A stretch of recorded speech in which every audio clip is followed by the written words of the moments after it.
Kamu pernah nggak bangun di pagi hari, baru aja buka mata, tapi dada kamu udah kerasa sesak? Pikiran kamu langsung penuh dengan banyak kecemasan. Kerjaan hari ini numpuk banget, gimana kalau nanti bos aku marah? Gimana kalau target bulan ini nggak tercapai? Kalau kamu sering ngerasa kayak gitu, tenang, kamu nggak sendirian. Kita hidup di era di mana isi kepala kita tuh kayak nggak pernah bisa istirahat. Kita terus-terusan dikejar sama rasa cemas, ketakutan akan masa depan, dan penyesalan masa lalu. Hidup rasanya berat banget, padahal kalau dipikir-pikir, secara fisik kita nggak lagi kelaparan atau dikejar-kejar hewan buas di tengah hutan. Tapi kenapa mental kita rasanya capek dan babak belur setiap hari? Selamat datang di channel brainfest.id. Di sini kita bakal membedah sebuah buku yang benar-benar jadi penyelamat mental bagi jutaan anak muda di Indonesia. Filosofi Teras karya Henry Manampiring. Buku ini adalah panduan praktis tentang sebuah filsafat kuno bernama Stoikisme, tapi dibawakan dengan bahasa yang sangat membumi, renyah, dan ramah banget buat kehidupan modern kita. Jadi, silakan cari posisi paling nyaman, pasang earphone kamu, dan taruh dulu semua beban pikiran kamu di luar. Mari kita bongkar bareng-bareng, kenapa hidup modern ini terasa begitu menyesakan, dan gimana cara simpel buat dapat kedamaian jiwa yang gak bisa diganggu-gugat sama siapapun. Kenapa banyak orang overthinking di zaman modern ini? Mari kita jujur, musuh terbesar kita saat ini bukan orang lain, melainkan sebuah monster yang kita ciptakan sendiri di dalam kepala kita, yang bernama overthinking. Kenapa sih manusia modern itu gampang banget overthinking? Masalah utamanya adalah kita hidup di dunia yang serba cepat dan penuh dengan bombardir informasi. Setiap hari, dari melek subuh sampai merem malam, layar HP kita menyuguhkan standar hidup orang lain yang kelihatan sempurna banget. Kita ngelihat teman kuliah udah beli mobil baru, kita ngelihat influencer umur 20 tahun udah punya bisnis miliaran, kita ngelihat teman kantor liburan mewah. Secara psikologis, otak kita langsung merespons itu sebagai ancaman. Ego kita mulai berbisik, kenapa hidupku gini-gini aja? Aku tertinggal jauh banget. Dari situlah lahir yang namanya kecemasan akan masa depan dan kebutuhan akut untuk mencari yang namanya validasi. Kita jadi kecanduan sama pujian orang lain. Kita bekerja keras bukan buat memenuhi kebutuhan kita, tapi buat membeli barang-barang yang bisa bikin kita kelihatan wah di mata orang lain. Henry Manampiring menulis dalam buku Filosofi Teras bahwa sumber utama dari segala stres dan cemas kita itu sebenarnya bukan karena kejadian buruk yang menimpa kita, melainkan karena cara kita memberikan penilaian terhadap kejadian tersebut. Misalnya gini, ada orang yang kejebak macet di jalan, terus dia marah-marah, klakson berkali-kali, tensinya naik, dan harinya hancur total. Tapi, ada juga orang yang kejebak di kemacetan yang sama, tapi dia tetap santai, pasang musik favorit, atau dengerin podcast edukasi. Kejadiannya sama, yaitu macet, tapi respons emosionalnya beda 180 derajat. Ini bukti kalau yang bikin kita stres itu bukan macetnya, tapi pikiran kita sendiri tentang macet itu. Lalu, gimana cara mengobati penyakit mental modern ini?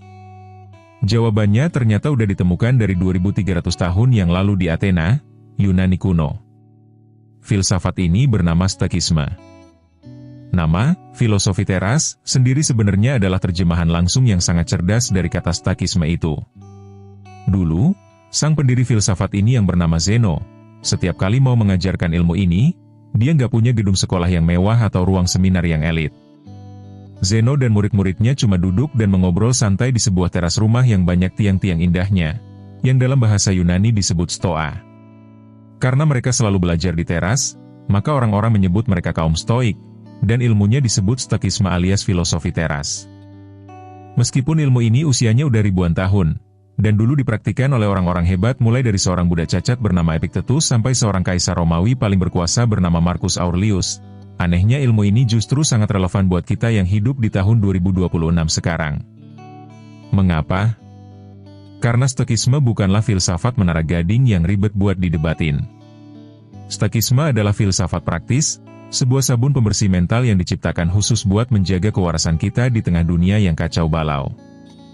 Sekarang, kita masuk ke pembahasan Filosofi Teras. Kalau seluruh isi buku ini diperas menjadi satu prinsip utama, maka prinsip itu dinamakan dikotomi kendali. Prinsip ini simpel banget, tapi kalau kamu beneran paham dan mempraktikannya, hidup kamu bakal berubah jadi tenang seketika. Filosofi teras membagi segala hal di alam semesta ini menjadi dua kelompok besar. Hal-hal yang berada di bawah kendali kita penuh. Dan hal-hal yang berada di luar kendali kita. Mari kita bedah kelompok yang pertama. Apa saja sih hal yang ada di bawah kendali kita penuh? Jawabannya dikit banget. Cuma ada pikiran kita, opini kita, persepsi kita, keinginan kita, dan tindakan kita sendiri. Cuma itu. Lalu, apa kelompok yang kedua? Apa hal-hal yang ada di luar kendali kita? Jawabannya adalah segala sesuatu di luar diri kita. Ini termasuk tindakan orang lain, opini orang lain, cuaca, kemacetan, kondisi ekonomi, masa lalu, masa depan, dan bahkan hasil akhir dari kerja keras kita. Kunci utama kenapa kita sering stres dan cemas adalah karena kita seringkali terbalik dalam menaruh harapan. Kita sering menghabiskan 90% energi kita untuk memikirkan dan berusaha mengendalikan hal-hal yang jelas-jelas ada di kelompok kedua. Hal yang di luar kendali kita. Coba kita ambil contoh nyata. Kamu mau presentasi di depan klien penting atau bos kamu di kantor. Kamu cemas setengah mati semalaman. Kenapa kamu cemas? Karena kamu fokus pada, gimana ya kalau nanti bos aku nggak suka? Gimana kalau kliennya nolak? Ketahuilah, opini bos atau keputusan klien itu ada di kelompok kedua, di luar kendali kamu. Mau kamu nangis darah sekalipun, kamu nggak bisa menyetir isi kepala orang lain. Yang ada di bawah kendali kamu adalah seberapa matang kamu menyiapkan materi presentasi, seberapa rapi pakaianmu, dan seberapa tepat waktu kamu datang. Kaum stoik atau penganut filosofi teras akan berkata, aku akan fokus 100% pada persiapan aku, karena itu tanggung jawab aku. Soal nanti bos aku mau cemberut atau klien mau nolak, itu bukan urusan aku lagi, karena itu di luar kendali aku. Ketika kamu bisa memisahkan mana yang tugasmu dan mana yang bukan tugasmu, seketika itu juga beban berat di pundak kamu bakal runtuh. Kamu gak akan lagi gampang kecewa, gak akan gampang marah, karena kamu tahu, kamu hanya bertanggung jawab atas usahamu, bukan atas hasil akhirnya. Sekarang kita masuk ke bagian kedua. Setelah tadi kita kenalan sama Zeno dan konsep dasar teras rumahnya, sekarang kita bedah lebih dalam senjata paling mematikan dalam filosofi teras, dikotomi kendali. Ini adalah ilmu yang kalau kamu kuasai, bakal bikin kamu jadi orang yang paling tenang di tongkrongan, gak gampang kesenggol emosinya, dan punya perlindungan mental yang kuat banget. Mari kita jujur lagi. Alasan kenapa kita sering ngerasa menderita, capek hati, dan pengen nangis di pojokan kamar itu sebenarnya sederhana banget. Kita hobi banget salah fokus. Kita sering menaruh kebahagiaan kita di atas hal-hal yang jelas-jelas nggak bisa kita setir. Henry Manampiring dalam buku ini ngasih ilustrasi yang simpel tapi nendang. Bayangkan kamu lagi mau pergi ngedate atau ada janji wawancara kerja yang penting banget. Pas kamu udah siap, baju udah rapi, wangi, tiba-tiba langit mendung dan hujan deras turun. Orang yang belum belajar filosofi teras bakal langsung ngamuk, cemberut, menyalahkan cuaca, dan merasa kalau hari itu adalah hari terburuk dalam hidupnya. Moodnya hancur, dan pas ketemu orang lain, dia bakal bawa energi negatif itu. Sekarang, mari kita lihat gimana reaksi seorang stoik atau penganut filosofi teras. Pas hujan turun, dia bakal ngelihat keluar jendela, menarik napas santai, terus mikir, hujan itu ada di bawah kendali aku nggak? Mau aku nangis guling-guling atau maki-maki langit, apakah hujannya bakal stop? Nggak kan? Karena hujan adalah hal yang tidak bisa dikontrol, dia nggak akan buang-buang energi emosinya buat marah. Dia bakal langsung fokus ke hal yang bisa dikontrol. Ambil payung, pesan taksi online, atau kalau emang kejebak nggak bisa jalan, dia bakal chat orangnya dengan sopan buat ngejadwalin ulang sambil minta maaf. Peristiwa yang terjadi persis sama, yaitu hujan, tapi yang satu hidupnya menderita, yang satu tetap damai. Itulah bedanya orang yang salah fokus dengan orang yang paham dikotomi kendali. Kenapa kita menderita karena salah fokus? Di era modern sekarang, salah fokus ini makin parah karena bentuknya makin halus. Kita sering menyandarkan harga diri kita pada hal-hal eksternal seperti kekayaan, jabatan, kecantikan, atau popularitas. Kaum stoik kuno udah memperingatkan kalau semua hal eksternal itu disebut sebagai hal-hal yang netral. Punya uang banyak itu bagus, punya jabatan tinggi itu oke, tapi semua itu nggak menentukan kualitas aslimu sebagai manusia. Kenapa? Karena semua itu bisa diambil dari kamu dalam sekejap mata. Kalau kamu menaruh kebahagiaanmu pada uang, gimana kalau tiba-tiba terjadi krisis ekonomi dan kamu bangkrut? Kamu bakal ngerasa hidupmu selesai.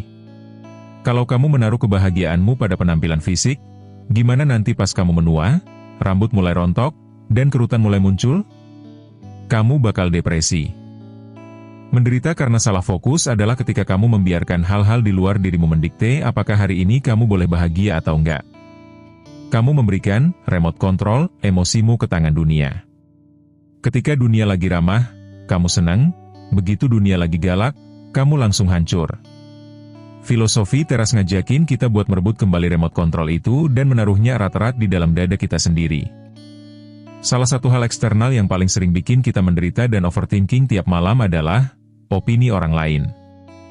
Di zaman media sosial sekarang, kita tuh kayak hidup di dalam akuarium raksasa. Semua orang bisa ngelihat, menilai, dan ngasih komentar tentang hidup kita. Kita cemas kalau dikritik, kita cemas kalau nggak disukai, kita cemas kalau dianggap nggak sukses. Gimana cara filosofi teras ngadepin hal ini? Epictetus, salah satu tokoh stoik yang dulunya seorang budak, pernah bilang begini, bukan hal-hal di luar sana yang membuat kita cemas, melainkan opini kita sendiri tentang hal-hal tersebut. Sadarilah satu fakta keras ini, opini orang lain tentang kamu adalah hak mereka, dan itu 100% ada di luar kendali kamu. Kamu mau jadi orang sebaik apapun, semalaikat apapun, bakal tetap ada orang yang gak suka sama kamu. Kamu mau bikin konten sebermanfaat apapun di internet, bakal tetap ada netizen yang jempolnya gatel buat ngasih komentar negatif atau menghujat. Kalau kamu stres karena omongan orang, kamu sebenarnya lagi melakukan tindakan yang sia-sia. Kamu lagi berusaha mengendalikan isi kepala orang lain yang jumlahnya miliaran. Itu bikin capek dan gak akan pernah bisa. Cara elegan buat masa bodoh versi filosofi teras bukan berarti kamu jadi orang yang sombong atau antisosial. Tapi, setiap kali kamu dengar kritikan atau omongan miring tentang kamu, masukkan itu ke dalam filter dikotomi kendali.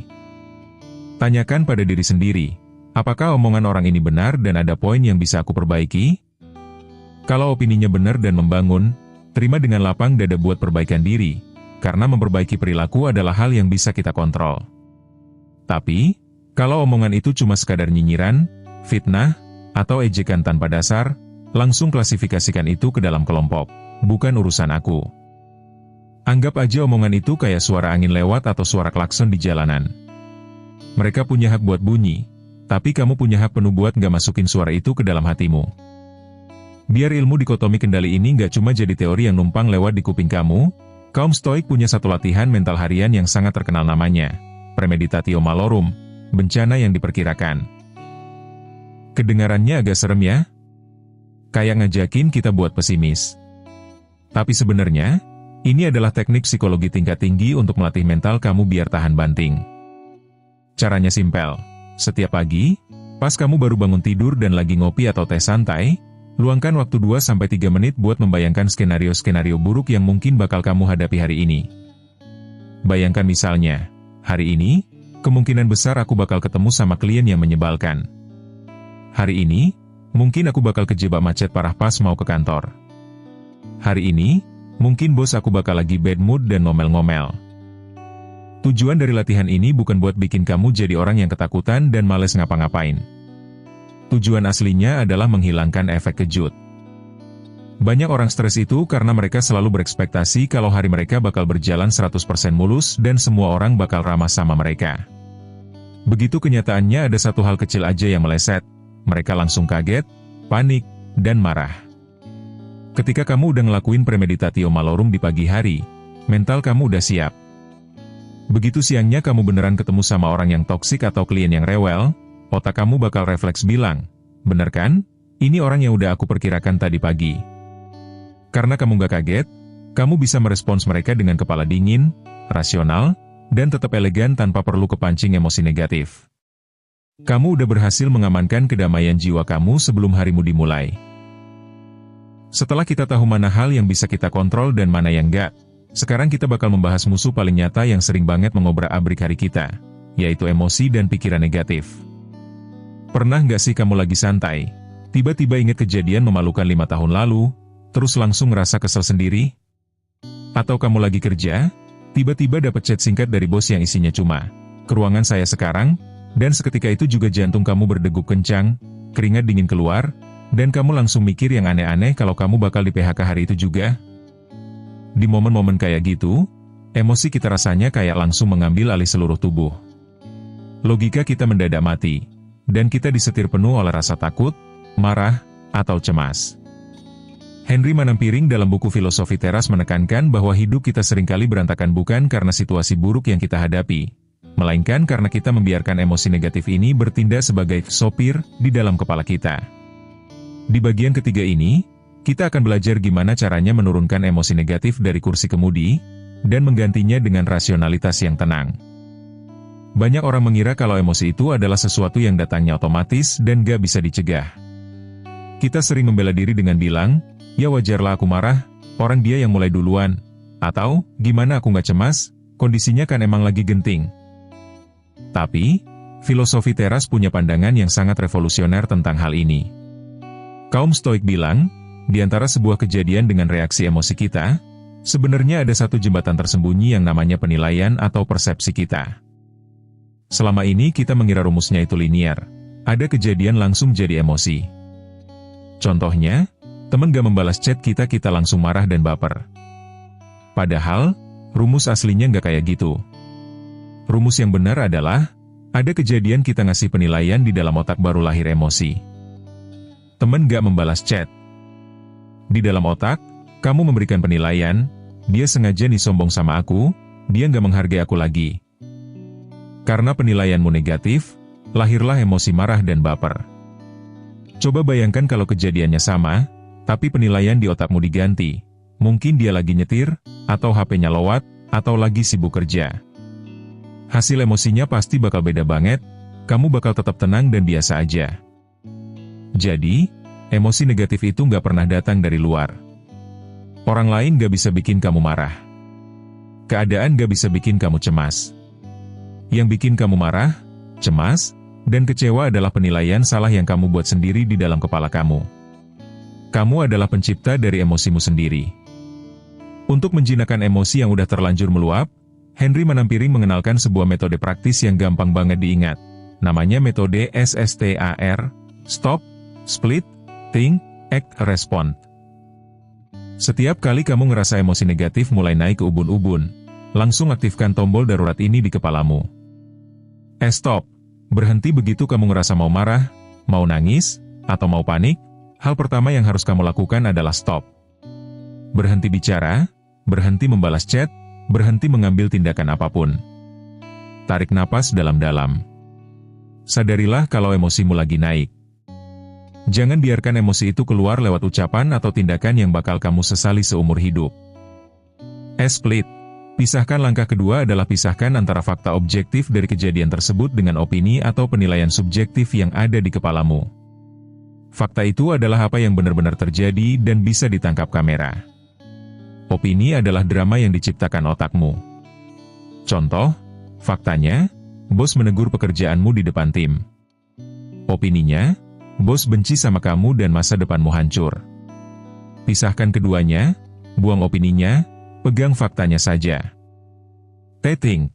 Berpikir. Setelah kamu berhasil memegang fakta objektifnya, mulailah berpikir secara rasional. Tanyakan ke diri sendiri, apakah kejadian ini ada di bawah kendaliku? Apa hal paling logis yang bisa Aju lakukan sekarang sebagai solusinya? Gunakan otak sehatmu, bukan ego atau perasaanmu. Ask, React, Respond. Bertindak merespon setelah kepalamu dingin dan rasionalitasmu kembali. Barulah kamu mengambil tindakan atau memberikan respons yang bijak, elegan, dan solutif. Mari kita bedah gimana cara menerapkan metode ini untuk mengatasi 3 penyakit mental paling umum: marah, kecewa, dan cemas. Pertama, marah.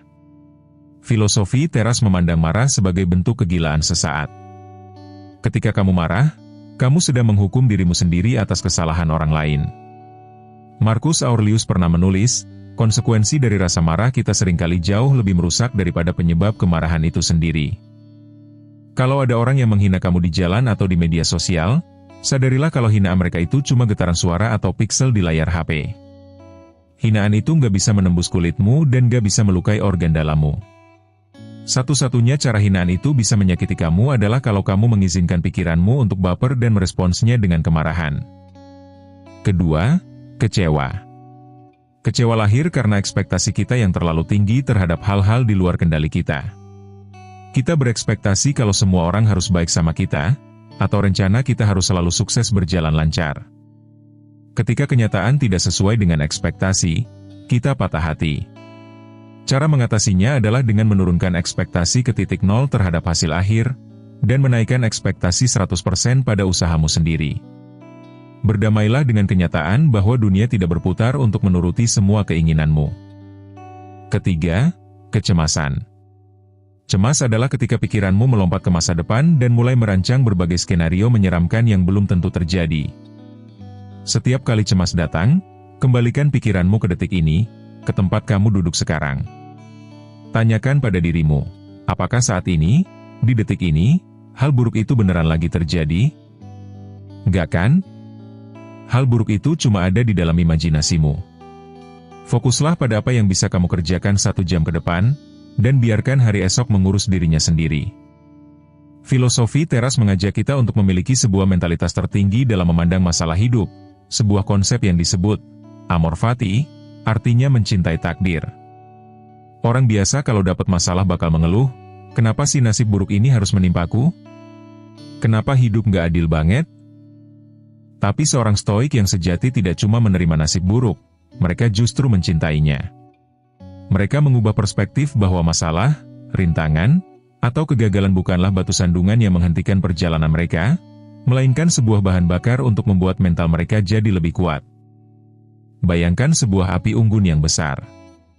Kalau kamu melemparkan sumber air ke atasnya, api itu mungkin bakal padam.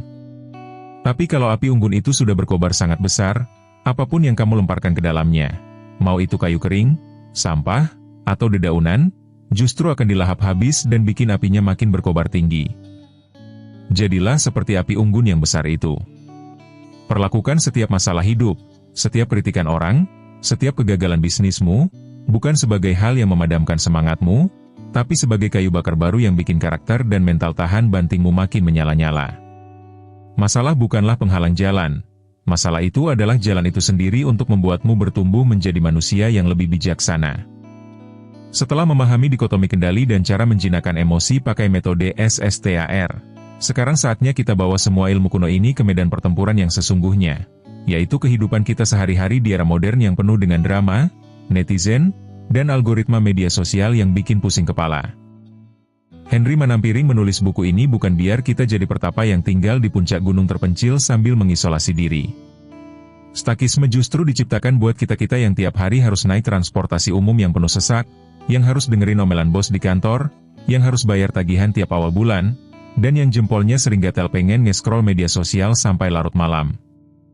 Di bagian ini, kita bakal pretelin satu-satu gimana caranya pakai filosofi teras buat ngadepin kritik, kehilangan, kegagalan, dan gimana caranya biar kita bisa tidur nyenyak tanpa overthinking lagi. Mari kita bahas hal pertama yang paling sering ngerusak hari kita, yaitu kritikan, nyinyiran, atau omongan negatif dari orang lain.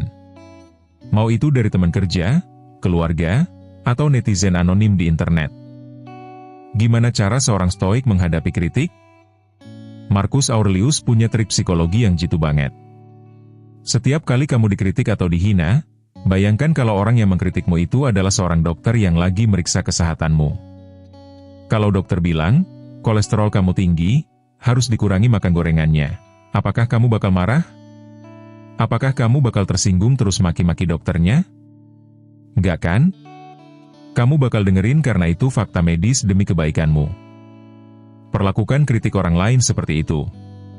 Ketika ada orang bilang, hasil kerjaan MU berantakan banget, nggak rapi, langsung pakai filter rasionalitasmu.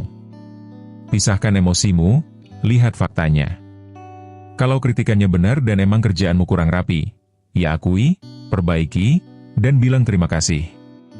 Kamu dapat pelajaran gratis untuk bertumbuh. Tapi, gimana kalau kritikannya berupa hinaan tanpa dasar atau cuma nyinyiran sirik? Misalnya, halah gaya MU sok tahu banget. Gunakan prinsip dikotomi kendali. Ingat, Mulut mereka dan jempol mereka itu ada di luar kendali kamu. Orang yang suka menghina atau menjatuhkan orang lain, sebenarnya lagi menunjukkan kualitas isi kepala dan luka batin mereka sendiri, bukan menunjukkan kualitas dirimu. Epictetus pernah bilang, kalau ada orang yang membicarakan hal buruk tentangmu, sadarilah kalau mereka melakukan itu karena mereka pikir itu adalah hal yang benar buat dilakukan. Mereka tidak bisa melihat dunia lewat sudut pandangmu. Jadi, jangan biarkan dirimu ikut gila dengan membalas kemarahan mereka. Cukup tersenyum, taruh di kelompok, bukan urusanku, lalu lanjut jalani hidupmu dengan elegan. Pelajaran berat selanjutnya dalam hidup adalah tentang kehilangan dan kegagalan. Kita kehilangan uang, kehilangan peluang bisnis, kehilangan pekerjaan, atau bahkan kehilangan orang-orang yang kita sayangi. Di momen-momen kehilangan ini, rasanya dunia kita runtuh seketika. Filosofi teras punya obat penawar yang sangat jujur tapi keras untuk hal ini. Sebuah konsep bernama memento mori, artinya ingatlah bahwa kamu akan mati, dan ingatlah bahwa segala hal di dunia ini sifatnya cuma pinjaman sementara. Banyak orang stres ketika kehilangan sesuatu karena di dalam kepalanya, mereka menganggap hal tersebut adalah milik mereka selamanya. Kita merasa memiliki kesehatan kita, memiliki harta kita, bahkan memiliki pasangan atau anak kita. Kaum Stoik mengingatkan kita, apapun yang kita punya hari ini, uang di rekening, jabatan di kantor, pasangan yang mencintai kita, itu semua statusnya cuma kontrak pinjaman dari semesta yang sewaktu-waktu bisa diambil kembali tanpa ada pemberitahuan awal. Ketika kamu gagal dalam bisnis atau kehilangan pekerjaan, seorang Stoik tidak akan berkata, "Aku kehilangan pekerjaan Ki." Mereka akan belajar mengubah bahasanya menjadi, "Aku sudah mengembalikan pekerjaan kepada semesta." Cara berpikir seperti ini terkesan dingin, tapi sebenarnya sangat membebaskan. Ini membuat kita tidak menjadi orang yang serakah saat memiliki, dan tidak menjadi orang yang hancur total saat kehilangan. Kita belajar untuk menikmati dan mensyukuri apa yang ada saat ini, detik ini, karena kita sadar besok atau lusa semuanya bisa saja hilang. Kegagalan dan kehilangan bukanlah akhir dari dunia. Itu cuma tanda kalau masa pinjamannya sudah habis, dan saatnya kita membuka lembaran baru. Sekarang, gimana caranya menghentikan kebiasaan overthinking pas malam hari, di mana isi kepala kita mulai memutar ulang semua kesalahan masa lalu dan merancang ketakutan masa depan? Senjata Stoik untuk mendamaikan pikiran sebelum tidur adalah melakukan evaluasi malam. Sebelum kamu memejamkan mata, ambil waktu 3 menit untuk duduk tenang atau sambil rebahan. Lalu tanyakan 3 pertanyaan ini ke dirimu sendiri secara jujur. Apa hal baik yang sudah aku lakukan hari ini? Apresiasi dirimu atas kemenangan-kemenangan kecil. Apa kesalahan atau keputusan bodoh yang aku lakukan hari ini? Akui dengan jujur, jangan didebat atau dicari alasannya. Gimana caraku memperbaikinya kalau hal itu terjadi lagi besok? Rancang solusi taktisnya. Setelah kamu menjawab 3 hal itu, katakan pada dirimu sendiri, hari ini sudah selesai. Yang baik sudah aku lakukan, yang buruk sudah aku evaluasi solusinya. Masa lalu tidak bisa aku ubah, masa depan belum terjadi. Detik ini, tugasku cuma satu, tidur dan mengistirahatkan tubuhku. Dengan menutup harimu menggunakan evaluasi yang rasional, kamu tidak lagi menyisakan utang pikiran yang menggantung di dalam kepala. Kamu memberikan titik penutup pada harimu, sehingga otakmu tahu kalau tugasnya hari itu sudah selesai. Terakhir, mari kita bahas musuh terbesar kedamaian jiwa kita saat ini, yaitu media sosial. Gimana caranya tetap bisa update, tapi mental kita nggak gampang kena mental, nggak gampang FOMO, dan nggak gampang minder? Gunakan aturan emas filosofi teras, kurangi konsumsi, perbanyak kreasi, dan pasang filter pelindung mental. Sadarilah kalau apa yang kamu lihat di Instagram, TikTok, atau media sosial lainnya itu bukanlah realitas kehidupan yang sesungguhnya. Itu cuma highlight reel, potongan-potongan momen terbaik dan paling pamer dari hidup orang lain yang sengaja dipilih biar kelihatan keren. Kamu lagi membandingkan proses internalmu yang penuh drama dan air mata, dengan hasil eksternal orang lain yang sudah difilter dan diedit sedemikian rupa. Jelas nggak adil, dan jelas bikin kamu minder. Tiap kali kamu melihat postingan temenmu yang pamer barang mewah atau pencapaian besar, latih otakmu buat langsung berpikir, itu hal eksternal di luar kendaliku. Bagus buat dia, tapi nggak ada hubungannya sama nilai diriku. Jangan biarkan kebahagiaanmu hari ini dirampas oleh sebuah algoritma aplikasi di dalam genggaman tanganmu. Mungkin dari tadi di antara kamu ada yang membatin. Teorinya kedengarannya indah, tapi gimana caranya ku tetap bisa jadi seorang stoik di tengah dunia nyata yang sekacau ini? Kunci utama penerapan stoicisme di abad ke-21 ini bukan dengan cara mengubah dunia luar, melainkan dengan cara mengubah lensa kacamata yang kamu pakai untuk melihat dunia. Mulai hari ini, setiap kali kamu menghadapi situasi yang tidak menyenangkan, entah itu dipotong orang di jalan, aplikasi kerjamu mendadak crash, atau ada barang berhargamu yang rusak, jangan langsung merespons dengan makian. Tarik napas, lalu ucapkan mantra rahasia filosofi teras ini di dalam hatimu. Ini di luar kendaliku. Kejadian ini netral, dan dia nggak punya kekuatan buat merusak hariku, kecuali kalau aku sendiri yang mengizinkannya. Terapkan prinsip ini pada hal-hal kecil terlebih dahulu. Ketika kamu memesan makanan online dan datanya lama, alih-alih ngamuk ke drivernya, sadarilah bahwa kemacetan dan antrean restoran ada di luar kendalimu. Yang bisa kamu kontrol adalah responsmu. Tetap ramah, atau gunakan waktu menunggu itu untuk membaca buku atau beristirahat. Ketika kamu melatih mentalmu dari hal-hal sekecil ini setiap hari, kamu sedang membangun otot-otot perlindungan mental yang sangat kuat. Begitu nanti ada badai masalah yang lebih besar datang menimpamu, mentalmu sudah terlatih untuk tegak berdiri tanpa goyah. Salah satu penyakit terbesar manusia modern, seperti yang sudah kita singgung di awal, adalah kecanduan aku terhadap validasi orang lain. Kita merasa berharga hanya kalau jumlah pengikut kita banyak, kalau baju kita dipuji bermerek, atau kalau pencapaian kita diakui oleh lingkaran pertemanan kita. Filosofi teras mengingatkan kita akan satu jebakan fatal. Mengejar validasi orang lain adalah bentuk sukarela untuk menjadi budak. Ketika kamu butuh pujian orang lain untuk merasa bahagia, kamu secara tidak sadar sedang memberikan kunci kebahagiaanmu kepada mereka. Kalau mereka memujimu, kamu terbang ke langit. Tapi kalau mereka mengkritik atau mengabaikanmu, kamu langsung jatuh terjerembab ke dalam depresi. Kamu menjadi orang yang rapuh. Kenapa ketenangan batin jauh lebih penting? Karena ketenangan batin adalah sesuatu yang mandiri. Dia tidak butuh tepuk tangan orang lain, dia tidak butuh tombol like di media sosial, dan dia tidak butuh pengakuan dari siapapun. Seorang stoik yang sejati merasa cukup dengan dirinya sendiri. Mereka tahu kualitas asli mereka bukan dari apa yang diucapkan orang lain tentang mereka, melainkan dari seberapa bijaksana mereka berpikir dan seberapa baik mereka memperlakukan sesama manusia. Ketika kamu sudah berhasil mencapai titik di mana kamu tidak lagi peduli dengan validasi kosong dunia luar, disitulah kamu akan merasakan sebuah kemerdekaan hidup yang sesungguhnya. Kamu tidak bisa lagi disenggol, tidak bisa lagi dijatuhkan, dan tidak bisa lagi disakiti oleh ego orang lain. Sebelum kita menutup pembahasan buku ini, mari kita kunci 3 prinsip paling penting dari filosofi teras untuk kamu jadikan pegangan hidup ke depan.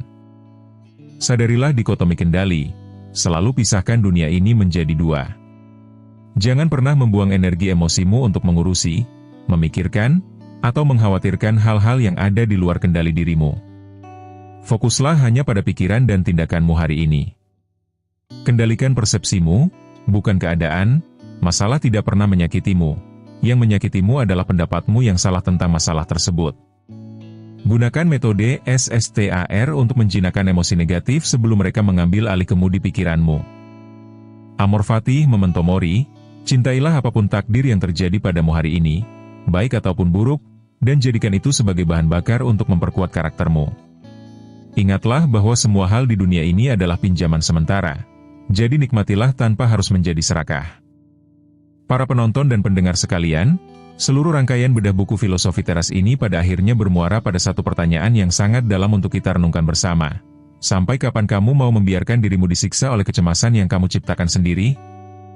Hidup ini terlalu singkat untuk dihabiskan dengan mengeluhkan kemacetan, meratapi masa lalu yang sudah lewat, atau mengemis validasi dari orang-orang yang bahkan tidak peduli dengan kebahagiaanmu.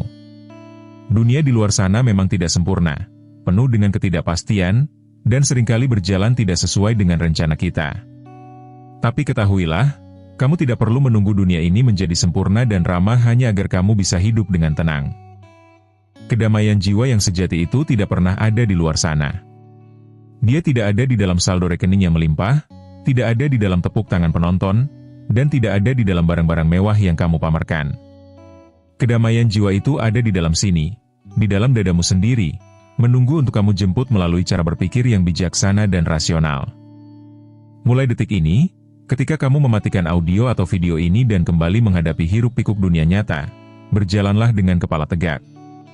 Jadilah seperti batu karang di tengah lautan luas. Sekeras apapun ombak masalah menghantammu, kamu tetap berdiri kokoh, tenang, dan tidak bergeser sedikit pun.